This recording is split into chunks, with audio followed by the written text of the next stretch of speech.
पानी में actually purification के लिए क्या गंदगी होती है? इसको आप तीन चीज कैटेगरी में समझ लीजिए। ये आपका पानी अगर टेस्ट में अगर अच्छा नहीं है, ओडर आ रही है, उसमें बास आ रही है या फिर हार्श है काफी, तो आप आरओ की तरफ जा सकते हैं। इन सिंपल टर्म्स अगर मैं कहूँ तो कौन सा प्यूरिफायर हम लें जिसमें कि जो कॉस्ट इफेक्टिव भी हो और जिससे सेहत भी अच्छी रहे? पानी का प्यूरिफिकेशन का सिस्टम बता देता हूँ। तो उसमें से क्या है, आप इजीली गेस कर सकते हैं कि क्या काम करते हैं एग्जैक्ट।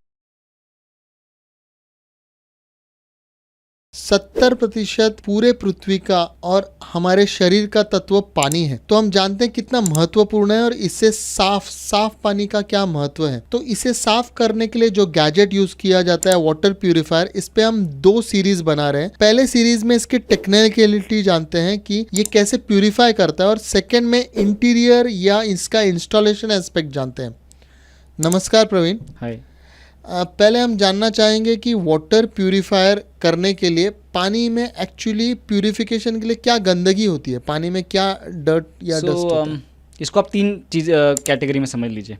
पहला तो होता है कि जो विजिबल गंदगी होती है पानी के अंदर, जैसे कुछ तो कचरा हो गया, छोटे मोटे कचरे हो गए, तो वो साफ़ करना होता है जो कि सबको दिखाई देता है। उसके अलावा 2 इनविजिबल गंदगी आप इमेजिन कर सकते हैं। पहला तो ये है कि बैक्टीरिया एंड वायरस कुछ हो सकते हैं उसके अंदर, ये तो नॉर्मली हम जानते भी कि होते हैं।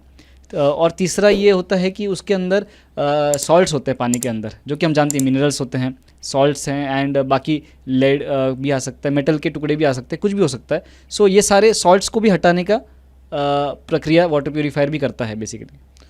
तो ये वाटर प्यूरिफिकेशन जब हम खरीदने जाते हैं मार्केट में प्यूरिफायर, तो बहुत सारे टर्म से सामना होता है, UF, UV, osmosis, reverse osmosis, तो ये सब क्या है?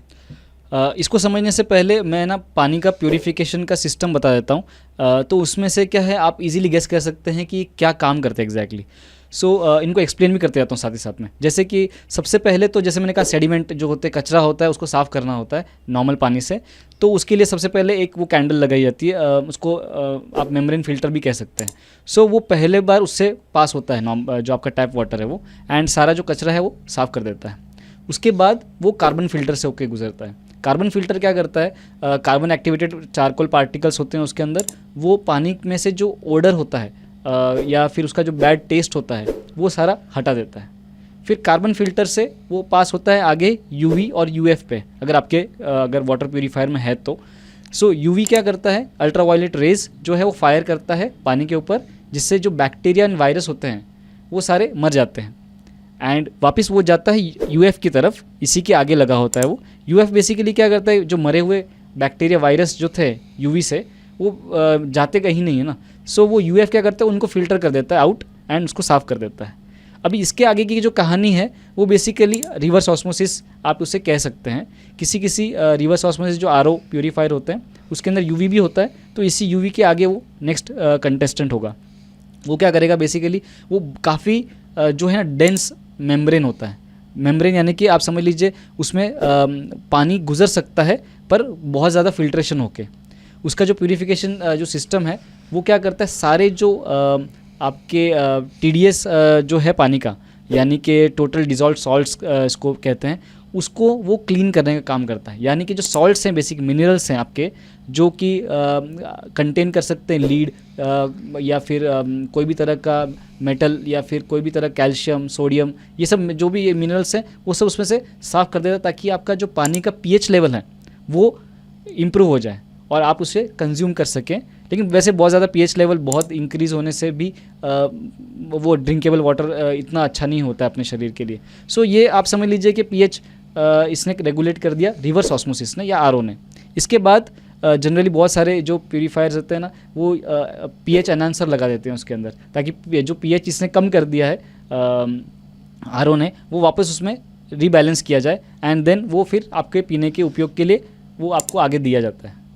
लेकिन प्रवीण, ये पीएच और टीडीएस ही आपने कहा था जी, तो ये सॉल्युबल सॉल्ट जो है वो तो हम सुनते थे कि वो सेहत के लिए अच्छे हैं जी। तो फिर इसे क्यों निकालना चाहिए?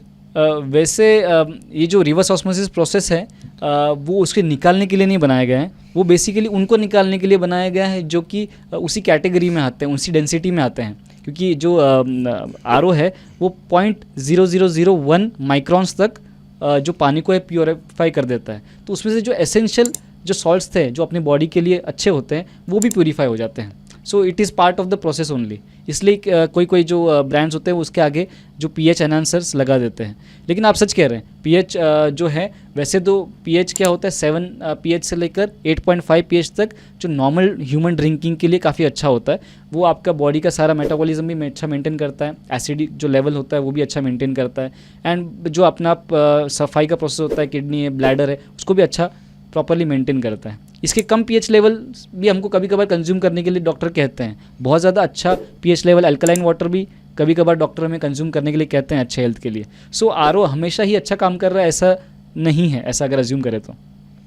प्रवीण, अब आप बता सकते हैं कि वाटर प्यूरिफायर जब हम खरीदने जाएं जी तो किस तरीके का खरीदें कि उसमें कुछ स्टोरेज पानी करने के लिए कोई जगह होती है, करेक्ट। या ये बिना इलेक्ट्रिसिटी के चल सकते हैं, या इन्हें हमेशा कंटिन्यूस इलेक्ट्रिसिटी ही लगती है हमेशा? मैक्सिमम 99% ऑफ जितने भी प्योरीफायर हैं वो सारे जो हैं इलेक्ट्रिक बेस्ड ही हैं, क्योंकि इन सब फिल्टर को जो रेगुलेट करना होता है यूवी को तो डेफिनेटली इलेक्ट्रिसिटी की ज़रूरत है।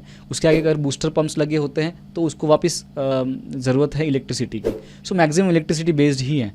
और जो विदाउट इलेक्ट्रिसिटी वाले आते हैं ना वो टैंक वाले आते हैं, यानी कि एक टैंक होता है, 2 टैंक में हिस्से में डिवाइड होता है, उसके अंदर एक सिर्फ फिल्टर लगा होता है। सो ऊपर का पानी सिर्फ नीचे गिरता होता है। सो वो एक बेसिक टाइप ऑफ प्योरीफिकेशन है जो सिर्फ सेडिमेंट्स ही साफ़ कर सकता है, और थोड़ा कार्बन होता है तो उसके अंदर सिर्फ टेस्ट एनहांस वो कर देता है। अपार्ट फ्रॉम दैट सारा ही इलेक्ट्रिसिटी बेस्ड है।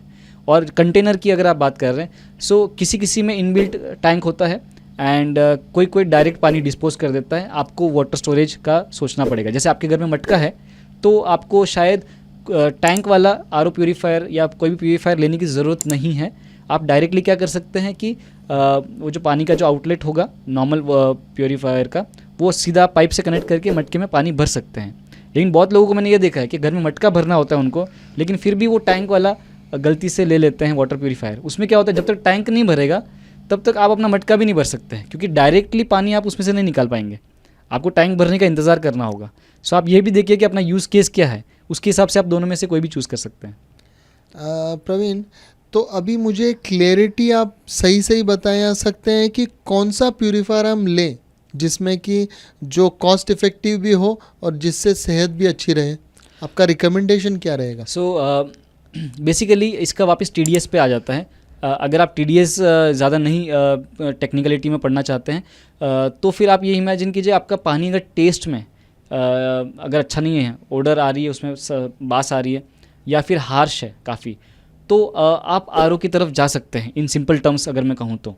लेकिन अगर आप टेक्निकलिटीज़ में जाना चाहते हैं तो अगर आप TDS जो 200 ppm TDS के नीचे अगर आपका पानी है, यानी कि मीठा पानी आता है आपके घर पे, तो फिर आपको आरओ की ज़रूरत नहीं है। आप यूवी वाला जो है वो ले सकते हैं। फिर कॉपर भी आता है, तो कॉपर वो सिर्फ क्या है, टेस्ट एनहांस कर देता है। आप जा सकते हैं, it is just an added plus into the ये। आपको आरओ की ज़रूरत नहीं। लेकिन आरओ की ज़रूरत आपको कब है, जब आपका 200 ppm से ऊपर TDS है। 500 तक आप ऑप्शनल रख सकते हैं, 500 के ऊपर है TDS तो फिर आपको आरओ लेना ही चाहिए। इन लेमन टर्म्स, अगर हार्श वाटर है आपका तो आप आरओ ले लीजिए, हार्श नहीं है, मीठा पानी है, तो आप यूवी में ही टिके रहिए, आरओ तक मत ही जाइए। लेकिन हम कोई एक टेक्निकल तरीका है मालूम करने का कि pH लेवल या TDS कितना है वो पानी का? यस, इसके ना एक्चुअली इक्विपमेंट्स आते हैं TDS मेजर करने के, वो आपको ऑनलाइन मिल जाएंगे, मतलब 200 से 500 रुपये के बीच में रेंज करते हैं। सो आप अपना पानी जो आप कंज्यूम करते हैं उसमें आप डुबा के देख लीजिए, इसका जो ppm आएगा उससे आप इजीली डिसाइड कर सकते हैं आपको कौन सा प्योरीफायर चाहिए। Okay, thank you Praveen. आपके इस रिकमेंडेशन से दोस्तों मुझे तो लगता है कि सारे टेक्निकल जो एस्पेक्ट्स हैं वाटर प्यूरीफायर के वो हमारे क्लियर हो गए हैं। तो हम शायद टेक्निकली कौन सा प्यूरीफायर लें इसके बारे में क्लैरिटी मिल गई है। लेकिन अगले पार्ट में हम जानेंगे कि इसे इंस्टॉल कैसे किया जाए और इंटीरियर एस्पेक्ट से कैसे वाटर प्यूरीफायर खरीदें।